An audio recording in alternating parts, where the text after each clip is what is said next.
할렐루야.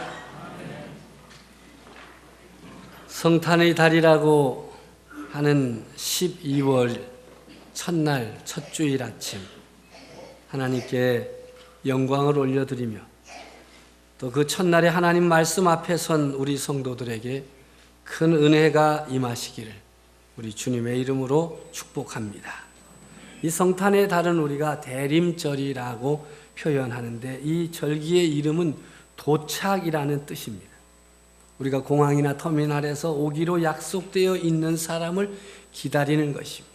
얼마 후에는 도착한다 하는 것입니다. 우리에게 다시 오시기로 약속하신 그리스도 예수를 기다리는 절기가 바로 대림절입니다. 이 시대를 살아가는 그리스도인들이 대림절을 지키는 것은 이미 2000여 년 전에 이 땅에 사람이 되어 오신 예수 그리스도의 성탄을 회상하면서 또다시 우리의 마음속에 또 우리의 삶의 현장에 말씀과 영으로 새롭게 임재해 주실 것을 기다리는 것입니다. 또한 아직도 그리스도를 영접하지 않고 거부하고 있는 불신의 세계와 역사 속에 주님으로 통치자로 임재해 주실 것을 기다리는 것입니다. 이 기다림의 기간인 대림절은 겨울철의 사순절이라고 합니다. 우리는 성탄의 계절이 오면 여러 가지 장식을 하고 화려하게 하고 기쁘고 즐거운 모임들을 생각하지만 이 성탄의 계절인 대림절은 겨울철의 사순절이다.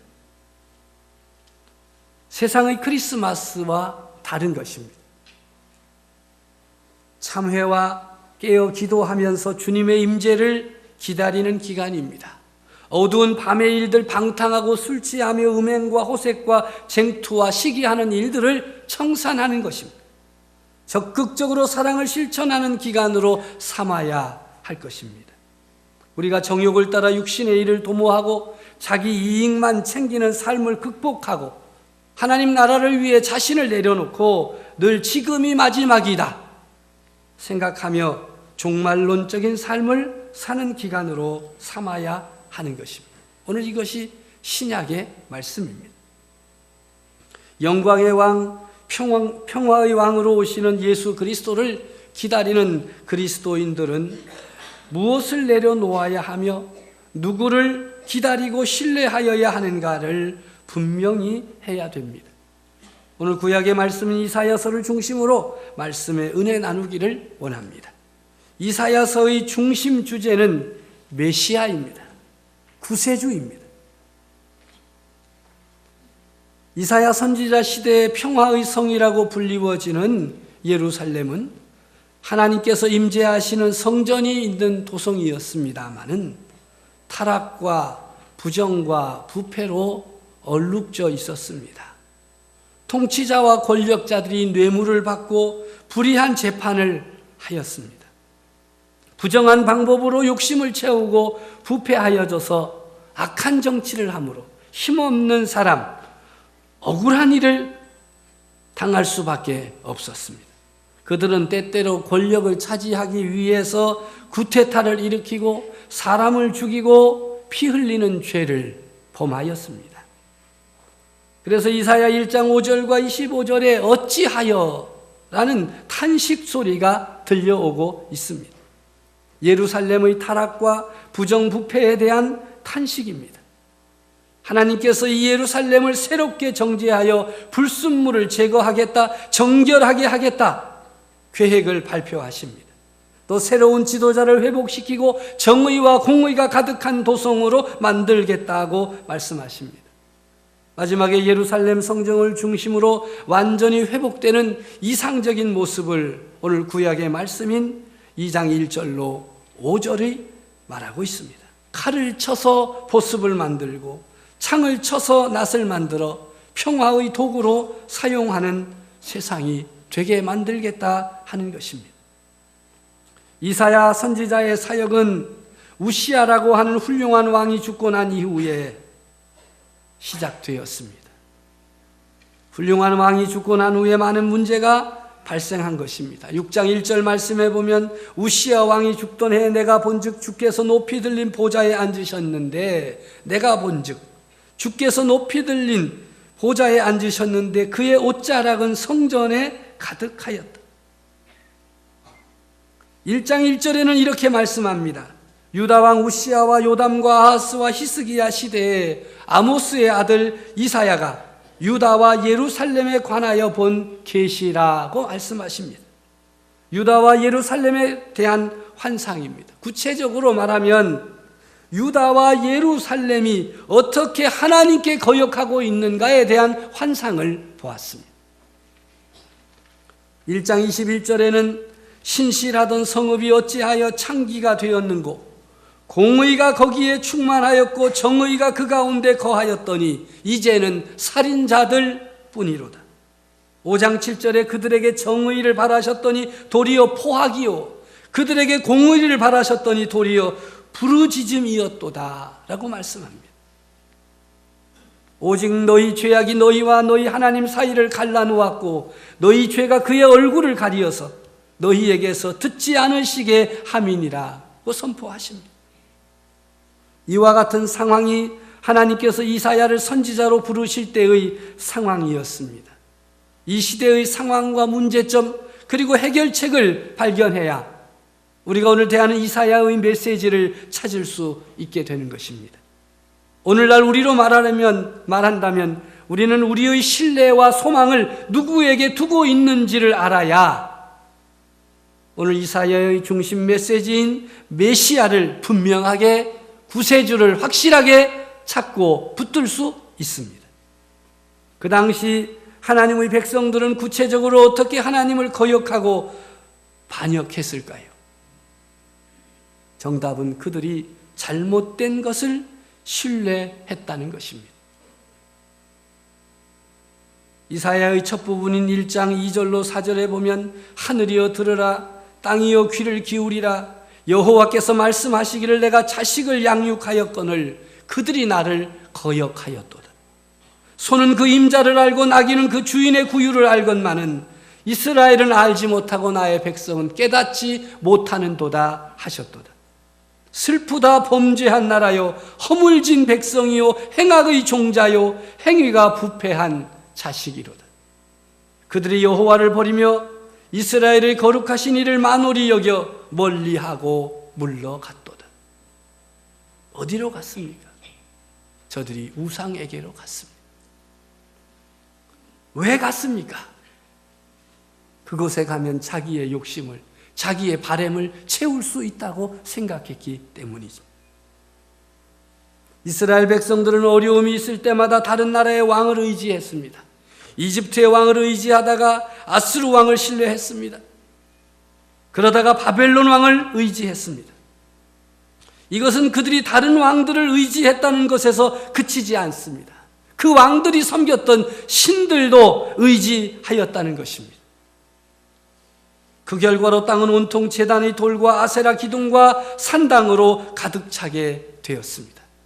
물론 그 백성과 지도자들이 이방 왕과 이방 신만 의지한 것이 아니었습니다. 놀랍게도 그들은 그들 자신을 의지했습니다. 저들은 스스로 지킬 만한 능력이 되었다고 생각할 때에는 하나님을 자기들의 방어자로, 자기들의 보호자로, 자기들을 지키시는 자로 의지하지 않았습니다. 내가 할 수 있다. 내 힘으로 얼마든지 가능하다. 하나님은 백성에게 자신의 말씀으로 가득 채워져 있는 두루마리를 주셨습니다. 말씀을 통하여 자신들의 삶의 방향을 제대로 잡으라고 이렇게 살아야 한다고 말씀을 주셨는데 그들은 이런저런 핑계로 말씀을 읽으려 하지 않았습니다. 이 백성이 입으로는 나를 가까이 하며 입술로는 나를 공경하나 그들의 마음은 내게서 멀도다. 그들이 나를 경외함은 사람의 계명으로 가르침을 받았습니다. 자기의 계획을 여호와께 숨기려 하는 자들은 화 있을진저 그들의 일을 어두운 데서 행하며 이르기를 누가 우리를 보랴 누가 우리를 알랴 하니 너희의 패역함이 심하도다. 그 백성들이 말입니다. 우리가 이렇게 살아도 하나님이 뭐 아시겠어? 이 많은 백성들 가운데 내가 이렇게 한다고 아시겠어? 누가 알겠어? 하나님이 아시겠어? 괜찮아, 마음 놓고 살아. 그런데 그 백성을 향하여 너희의 패역함이 심하다 선언하십니다.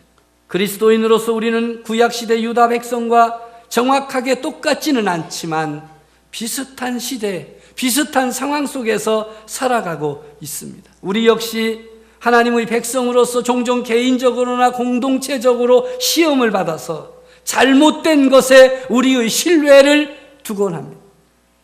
세상의 것을 취하려고 하다가 하나님을 등지고 하나님을 멀리하고 하나님을 떠나게 된다는 것입니다. 이유는 단순합니다. 다녀오겠습니다. 지금 형편이 급하고 사정이 참 이렇게 심각해서 잠시 떠나지만 내가 곧 다시 돌아오겠습니다.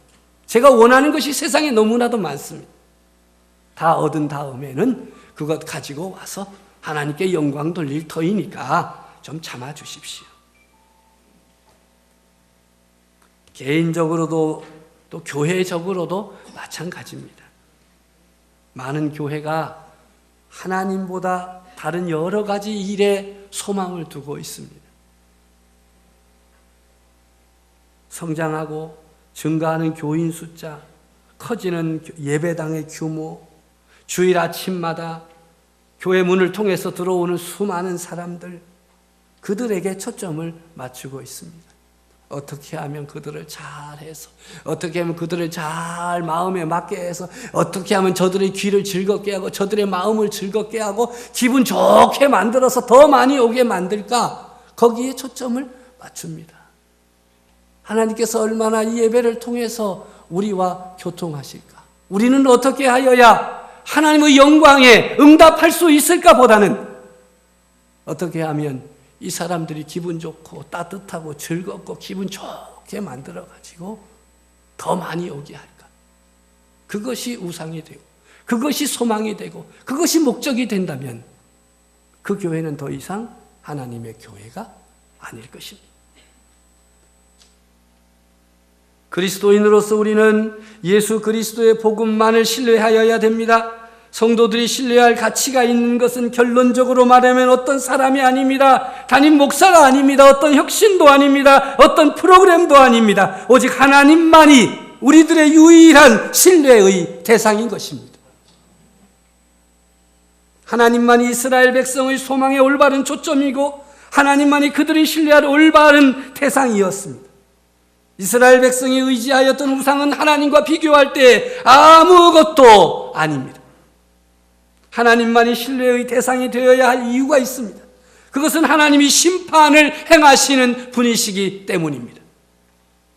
또한 하나님은 해방과 구원을 행하실 분이시기 때문에 하나님만이 신뢰의 대상입니다.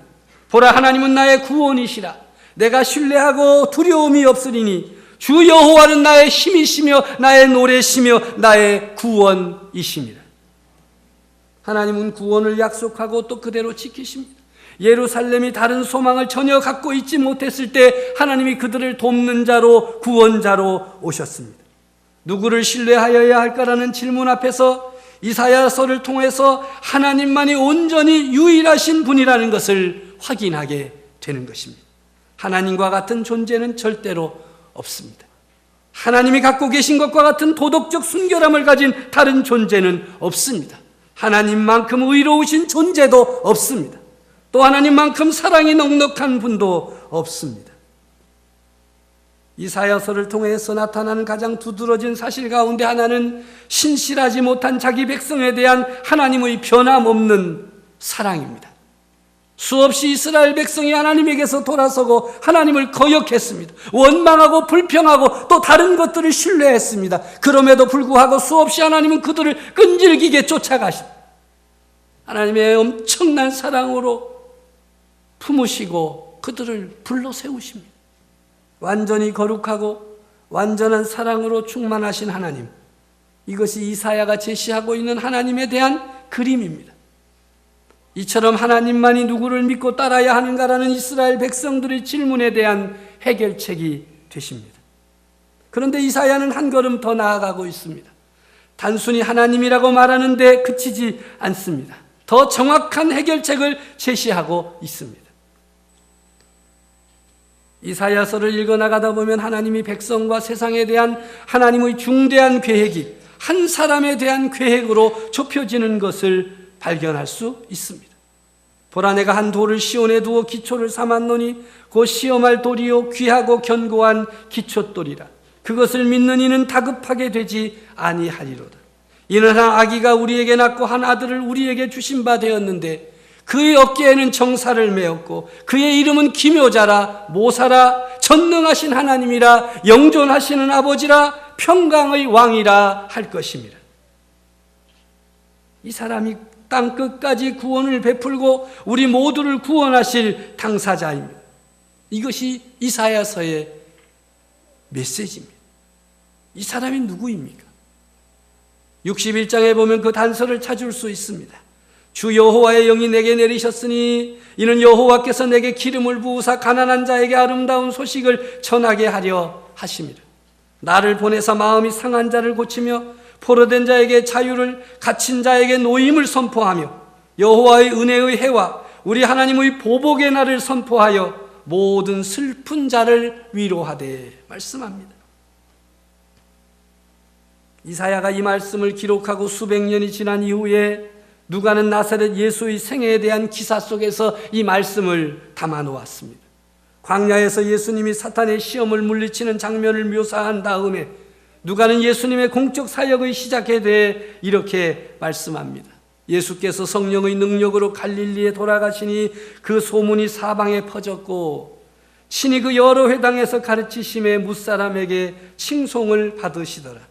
안식일에 회당에 들어가서 성경을 읽으려고 서심해 선지자 이사야의 글을 들이거늘 책을 펴서 이렇게 기록된 데를 찾으시니 곧 주의 성령이 내게 임하셨으니 이는 가난한 자에게 복음을 전하게 하시려고 내게 기름을 부으시고 나를 보내사 포로된 자에게 자유를, 눈먼 자에게 다시 보게 함을 전파하며 눌린 자를 자유롭게 하고 주의 은혜의 해를 전파하게 하려 하심이라 하였더라.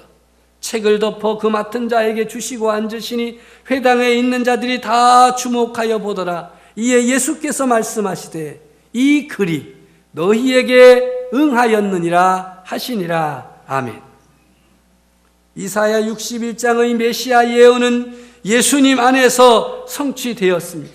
예수님이 바로 그 왕이십니다. 메시아입니다. 메시아이신 예수님이 우리 곧 그의 백성을 위해 오신 것입니다. 기독교는 추상적 관념을 모아놓은 종교가 아닙니다. 이사야서는 하나님을 끈질기게 인격적으로 사랑하시는 분으로 묘사하고 있습니다. 하나님은 우리를 창조하셨습니다.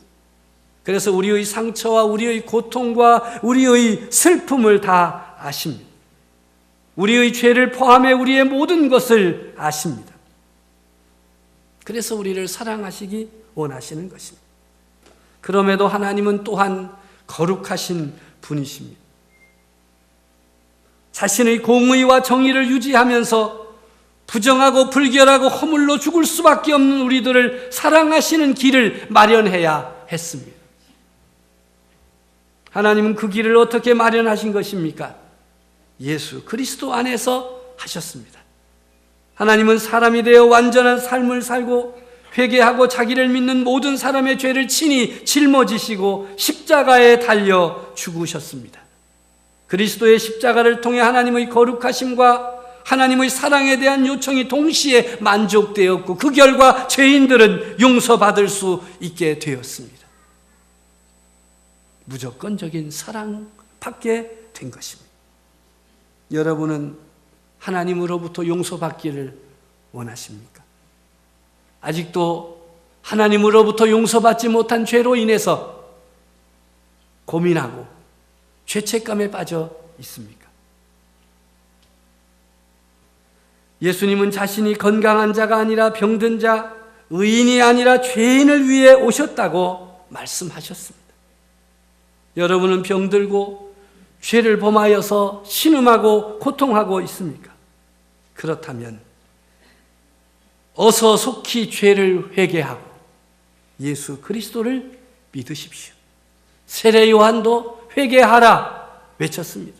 예수님도 공생애를 시작하며 회개하라, 천국이 가까웠다 말씀하십니다. 용서받기를 원하고 회복되기를 원하고 치유되기를 원하고 온전한 하나님의 사랑 안에 거하기를 원한다면 회개하라. 죄를 회개하고 예수 그리스도를 영접하라는 것입니다. 여러분의 죄를 담당하고 언젠가 만왕의 왕과 만주의 주로 다시 오셔서 승리자로 다스리실 예수 그리스도를 바라보십시오. 우리가 어떤 소망을 갖기 원한다면 우리 자신이 아니라 하나님 안에 소망을 두어야 합니다. 세상의 어떤 것에도 소망을 두어서는 살 수가 없습니다. 실망할 수밖에 없습니다.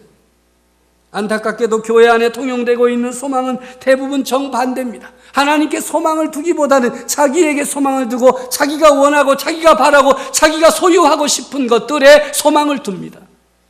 아마 이번 크리스마스에도 뭘 좀 받고 싶은 것이 있으시겠죠? 내 남편이 이걸 좀 해줬으면 좋겠다. 왜 남편만 해줘야 되는지 모르겠어요. 헐 바라는 게 많아. 소망을 어디에 두시겠습니까? 대림절, 성탄절을 기다리면서 우리의 소망을 하나님께 두어야 하겠습니까? 아니면 여러분이 원하는 것에 두어야 하겠습니까? 그 백성들이 하나님을 얼마나 사랑했느냐 하는 것이 아니라 하나님의 백성에 대한 하나님의 사랑이 이사야서 전체를 덮고 있습니다. 그 백성은 범죄하고 그 백성은 거역하고 불신하고 원망하고 불평했는데 하나님 계속해서 사랑의 메시지를 선포합니다. 하나님이 사랑하는 이 백성은 누구입니까? 자신의 죄를 회개하는 사람들입니다.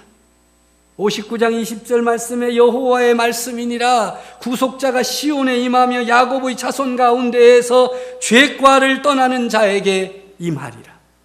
회개하는 자에게 그 구원이 임할 것이다. 이 회개하는 자들은 겸손하고 죄를 뉘우치는 사람입니다. 물은 마음이 가난하고 심령에 통회하며 내 말을 듣고 또는 따르는 그 사람은 내가 돌보리라. 여러분은 지금 무엇을 의지하고 있습니까? 어디에 소망을 두고 있습니까? 회개하여야 할 때입니다.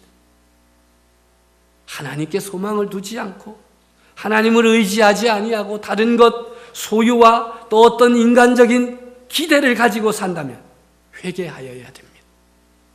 돌이켜 회개하고 하나님만을 의지하십시오. 하나님께 소망을 두십시오. 여러분의 영혼을 채우기 위해 한 방울도 남기지 않고 마시려고 하는 것 무엇입니까? 예수 그리스도께서는 목마른 사람들을 향해 오라 하십니다. 여러분을 채우고 만족시킬 다른 존재는 절대로 없습니다. 하나님이 예수 그리스도 안에서 우리에게 나타나셨기에 예수님 말고는 우리 인생의 짐을 짊어질 다른 존재는 절대로 없습니다. 우리 죄의 문제를 해결해 주실 분도 절대로 없습니다. 우리 인생의 걸음을 동행해 주실 분도 절대로 예수님 외에는 없습니다. 하나님은 자신에게 신뢰를 두고 자기에게 소망을 두고 자신의 인도를 받는 사람들을 사랑하십니다. 그들에게 예수 그리스도를 메시아로 구세주로 섬기며 살아갈 수 있는 능력을 더하여 주시는 것입니다. 이것이 오늘 하나님께서 자신의 종 선지자 이사야를 통해서 우리에게 주시는 메시지인 것입니다. 하나님만을 의지하라. 예수 그리스도 안에서 나타난 하나님의 그 구원의 섭리와 사랑의 손길을 외면하지 말라.